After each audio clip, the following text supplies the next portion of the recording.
KMTV Action 3 News live at 10 starts now.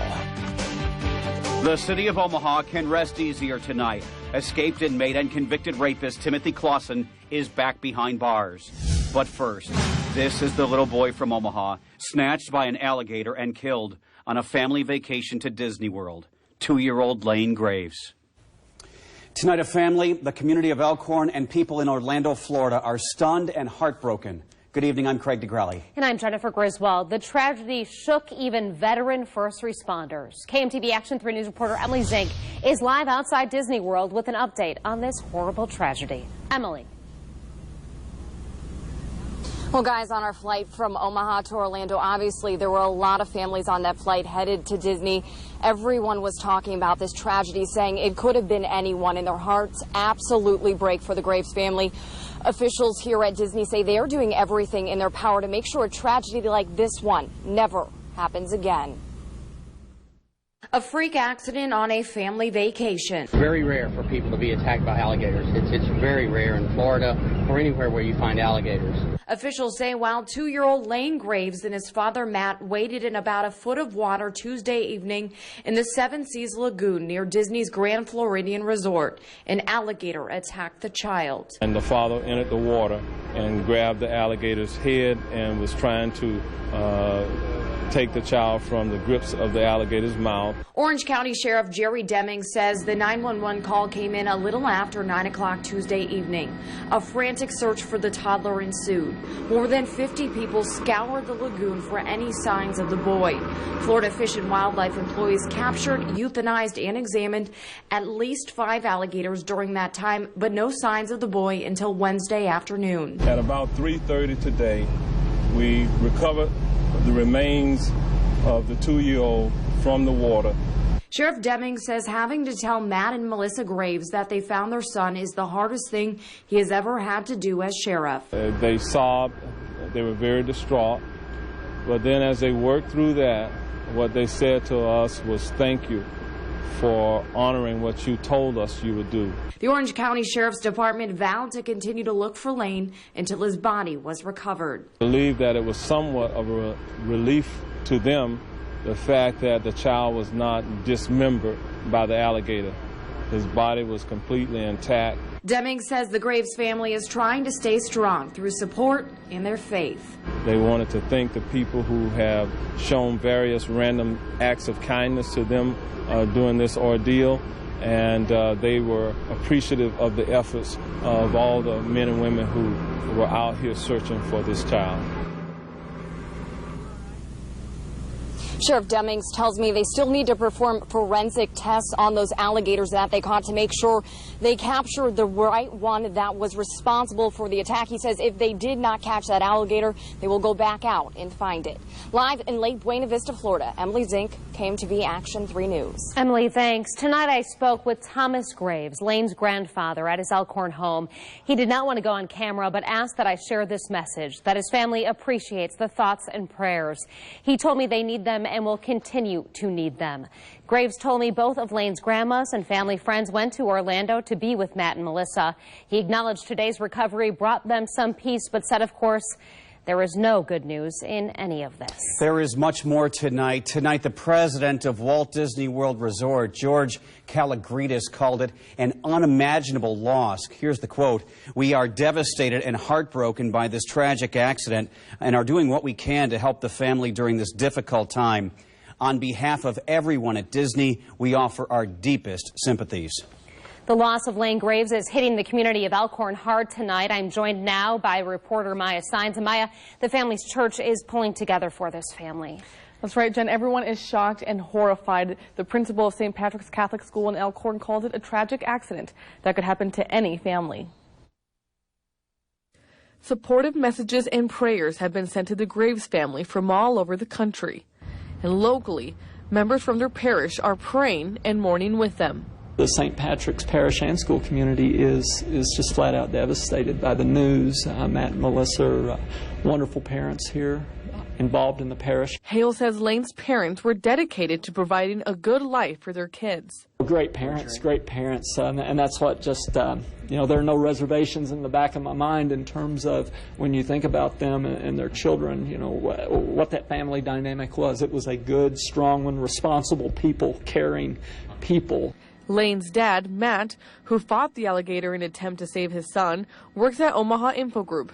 Today, the CEO called it a devastating accident. I am stunned and heartbroken to learn of his family's unspeakable loss. Matt's family is the light of his life, and his family's anguish is our own. Matt has also served on the Great Omaha Chamber Board since 2013. The Chamber says the loss of a child is a special kind of tragedy, particularly hard to comprehend. Our thoughts and prayers are with the Graves family during this time of unthinkable sadness. We stand ready to assist him, his wife, and family as they grieve the loss of Lane. The family has asked that all donations be directed and dropped off at St. Patrick's Parish in Elkhorn. Reporting live from the studio, Maya Sines, KMTV Action 3 News. Senator Deb Fischer tweeted out her condolences to the Graves family. Fischer says, "My deepest condolences to the Graves family of Elkhorn, Nebraska. Our prayers are with you, and my office stands ready to help in any way." To better understand alligator attacks and learn more about the prehistoric beasts, we visited the Henry Dorley Zoo tonight to talk to an expert. Alligators, like all crocodilians, are very intelligent. You know, they're smarter than your dog, and so they learn, and they have learned behaviors. Curator Jesse Krebs also says crocodiles, like many other carnivores, take advantage of situations, going after potential prey that is easy to take down. This tragedy is only the second recorded deadly alligator attack since 2008. The first was just last year in October. A 62-year-old man killed while snorkeling in Blue Springs State Park. That's in Orange City, Florida, about 50 miles north of Disney World. Now to our other big story tonight. They finally caught him on night 7 of the hunt for dangerous escaped Lincoln prison inmate Timothy Clausen. The Metro Fugitive Task Force and others cornered and captured him. He escaped on a laundry truck going from Lincoln to Tecumseh Correctional Facility. KMTV Action 3 News reporter Nick Starling joins us live. Nick? You could just feel the sense of relief after law enforcement caught Clausen earlier this evening. After multiple tips and different sighting locations, the escaped inmate is now back in custody. After 5 long days, this man is now off the streets. Leads developed by law enforcement authorities, which led to his arrest. Police say the capture happened at this apartment complex on North 26th Avenue in North Omaha, just after 6 p.m. It was a coordinated effort by the Nebraska State Patrol, Omaha Police Department, Douglas County Sheriff's Office, U.S. Marshal Service, and the Metro Fugitive Task Force. Police say Clausen changed his appearance, cut his hair, and shaved his beard. And this time he was nicely shaved up and looked like he belonged here. When law enforcement caught him, a handgun was nearby. Some people in the area where Clausen was captured say they may have seen him earlier in the day. I think I seen him earlier this morning, but then I didn't really pay attention to it because we was going to the store and he was riding a bike through here. But I was like, okay, I've never seen him over here, but I really didn't pay attention. Allison Hart didn't think Clausen would be caught here. Or maybe he just came over here to hide out because of all the children that live in the projects. For Dakia Keys, she was doing her first Facebook Live when the capture happened. And then I seen, you know, the cops coming, tinted out, helicopters. Then you seen them standing there, and then they like moved forward to the back because that was the front of my house. And then they came and got him. Now these residents can sleep easier knowing an escaped inmate isn't lurking around. Maybe they need to set up better rules, or they need more guards or something. Then my kids can at least sit on the porch now and they can play and they can feel at least a little bit safer now, you know.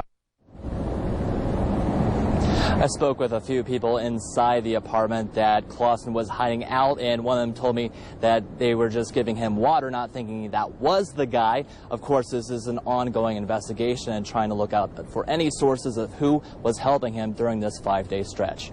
Reporting live at OPD headquarters, Nick Starling, KMTV Action 3 News. Tonight, Governor Pete Ricketts sent out a statement thanking all of the police agencies and citizens who worked to get Clausen and the other escapee, Armand Dixon, back behind bars. Governor Ricketts went on to say our attention now turns to investigating where the correction system failed and rebuilding public faith in the ability of our prison system to protect Nebraskans. The horrors in Orlando have hit hard here at home, the Alligator Attack and the mass shooting. Metropolitan Community Church of Omaha held a special vigil tonight for the victims targeted at a gay nightclub early Sunday morning. A crowd listened as the names of all 49 victims were read aloud tonight. It is a somber reminder, an important moment for Pastor Pamela Owens, who says we must not forget what happened that night. We will advocate for justice, and we will not let it go unnoticed that groups are being targeted. It could be us. We are Orlando tonight. Owen says tonight was a chance for members of the church and community to lift up the victims, sending support and prayers to those affected states away. Meantime, new information from the Senate Homeland Security and Governmental Affairs Committee tonight indicates the Orlando nightclub mass killer Omar Mateen made a series of Facebook posts before and during the attack. In one, he pledged allegiance to the leader of the Islamic State. Another demanded America and Russia stop bombing ISIS. He also searched that morning for Pulse Orlando and shooting. A former coworker says Mateen was full of rage. When he met either a black person, Jewish person, potentially a Hispanic person, or a gay person, it would set him off. And then he would get furious. The networks tonight say there is surveillance video of 30-year-old Noir Solomon buying ammunition with her husband. Solomon told FBI agents she tried to talk her husband out of the mass killing. The U.S. Attorney in Central Florida is unsure if he will file criminal charges against her.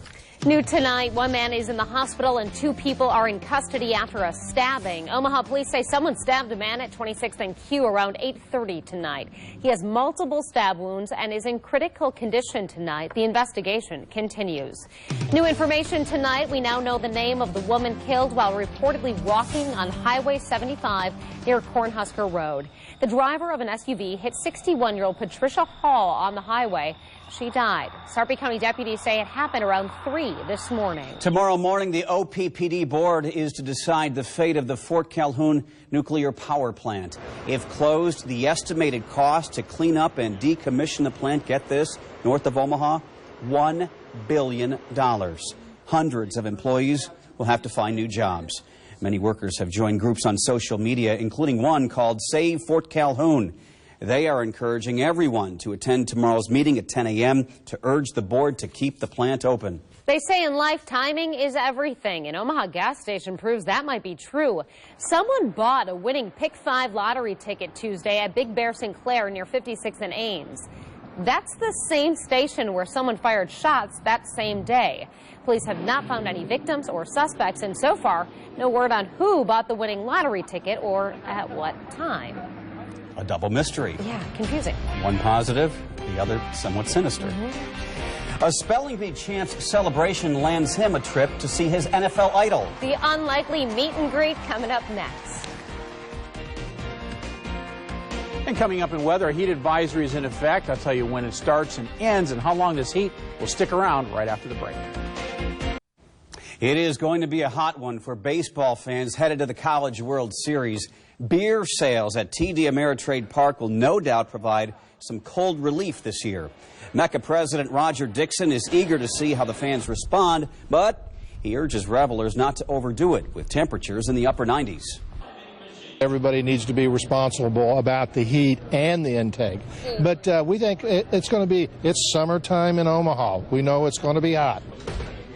As for the food, there will be at least 4 vendors outside.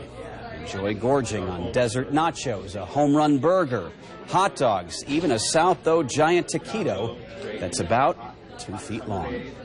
Wow, makes you hungry just looking at it, even at 10:15 at night. By the way, the opening ceremony at TD Ameritrade Park is 7 o'clock on Friday. The first game is 2 o'clock Saturday afternoon. It's Oklahoma State versus UC Santa Barbara. Then at 7 p.m., the Miami Hurricanes and the Arizona Wildcats square off. You probably remember one of the winners of the Scripps National Spelling Bee. 11-year-old Nihar Jenga is the youngest champion on record. When he landed the big win, he threw out a little shout-out to his favorite NFL player, Des Bryant, with the Dallas Cowboys. Take a look.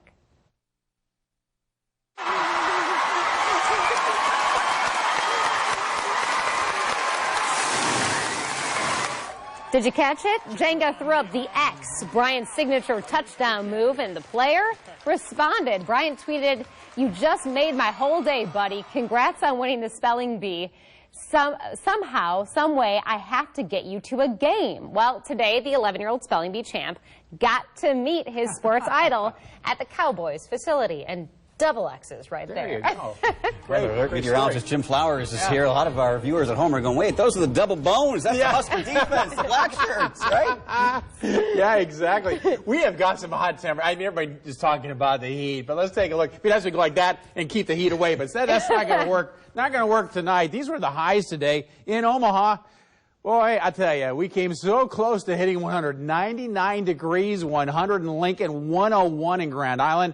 Hottest temperatures basically along the I-80 corridor and a little bit cooler in areas off to the north. How do these compare to normal? 16 degrees above normal here. Same thing in Lincoln, nearly 20 degrees above normal in Grand Island. We're looking at basically a repeat performance and temperatures tomorrow afternoon.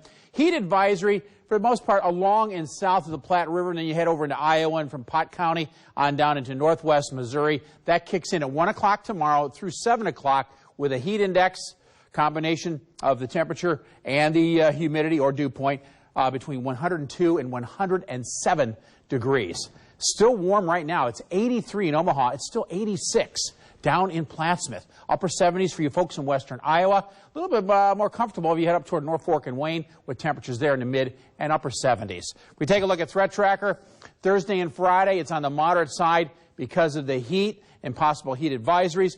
We may drop temperatures a little bit as we head into Saturday. There's at least some indications of cooling at least a little bit. Now, there were some cooling showers on radar well off to our south, down over portions of northern Kansas near Marysville. Those have been pushing to the east and have been falling apart as we kind of worked our way throughout the evening. Out at Epley, 83. Winds are very light. North at 5, the current dew point stands at 68. If we check out the forecast as we head toward the opening festivities of the College World Series. This is the latest from the models. They do indicate as we head toward about 4 o'clock, there's at least a hint of some showers developing over southeast South Dakota, northeast Nebraska. As we progress into the evening, ceremonies begin at 8:30, still out to the west.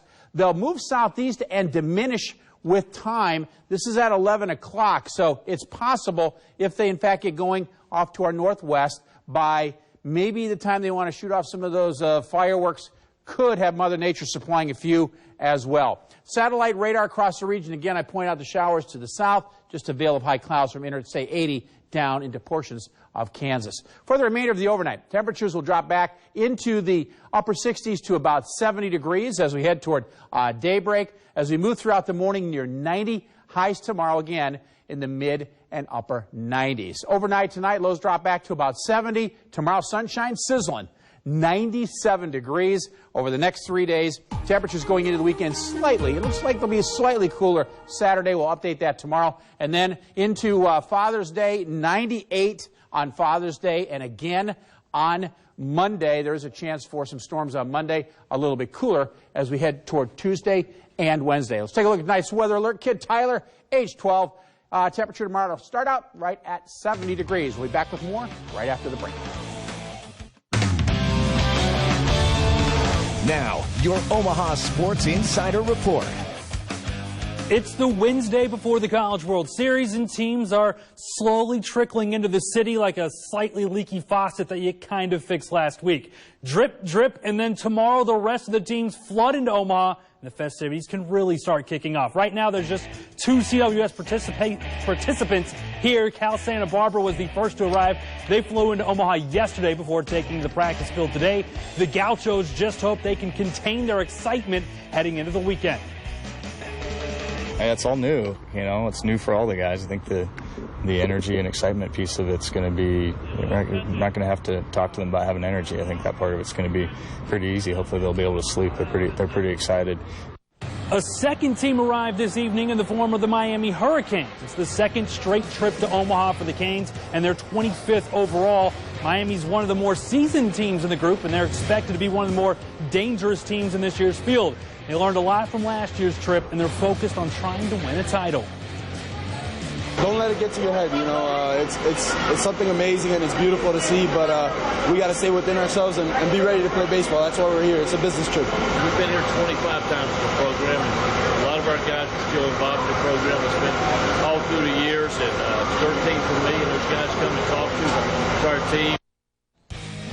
A couple Huskers earned some accolades today. Pitcher Chad Linsman was named a freshman All-American. He converted 13 of 14 save chances this season while putting up a minuscule 1.18 ERA. And Scott Schreiber was named second-team Midwest All-Region. The sophomore slugger pounded out 16 home runs while driving in 55 runs for Big Red this past season. We have to take a quick break, but when we come back, we'll see if the Storm Chasers could find their way to get off the schneid. Over the past week, the Storm Chasers have been colder than liquid nitrogen. They've lost 8 straight games, and only one of those games was a one-run affair. They hope to stop the streak from reaching 9 this afternoon against OKC, and it was Brett Eibner helping out the Cos in the 5th, drilling a shot to the gap, scoring Ramon Torres. 3-2 Chasers. In the 7th, more Omaha. Hunter Dozier to straightaway center. That's out of here. Chasers now have a 5-3 lead. OKC would tie it, though. Send the game into extras, and in the 12th, Parker Morin at the dish hits a hot shot to second.